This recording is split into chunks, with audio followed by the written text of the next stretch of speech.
കഴിഞ്ഞ ദിവസം ഞങ്ങളൊന്ന് കണ്ണൂർ വരെ പോയിട്ടുണ്ടായിരുന്നു. ഞാൻ ജീവിതത്തിൽ ആദ്യമായിട്ടാണ് കണ്ണൂർക്ക് പോകുന്നത്. അതിൻ്റെ ഒരു എക്സൈറ്റ്മെൻ്റ് ഒക്കെ ഉണ്ടായിരുന്നു. മലപ്പുറത്തെത്തിയപ്പോൾ വണ്ടി ചാർജ് ചെയ്യാൻ ഇട്ടു. അതിൻ്റെ തൊട്ടടുത്തുള്ള KR ബേക്സിൽ നിന്ന് ചായയും പിന്നെ ചിക്കൻ സാൻഡ്വിച്ചും കൂട്ടി ഒരു പിടി അങ്ങ് പിടിച്ചു.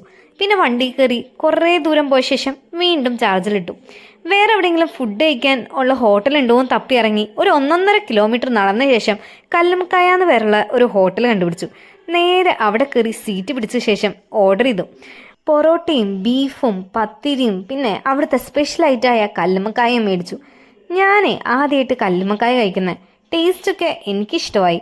പിന്നെ അവിടെ കണ്ട ഒരു ബൂസ്റ്റ് ബർഫി മേടിച്ച് തിരിച്ച് കാറിൻ്റെ അവിടേക്ക് വീണ്ടും നടന്നു.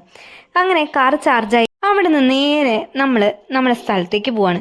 കുറേ ഏതൊക്കെയോ കാട്ടിക്കൂടിയൊക്കെ കയറിയിട്ടാണ് നമ്മൾ സ്ഥലത്തെത്തിയത്. ഒരു മണിയായി നമ്മൾ അവരുടെ വീട്ടിലെത്തിയപ്പോൾ. ബാക്കി വിശേഷങ്ങളൊക്കെ നാളത്തെ വീഡിയോയിൽ. ടാറ്റാ.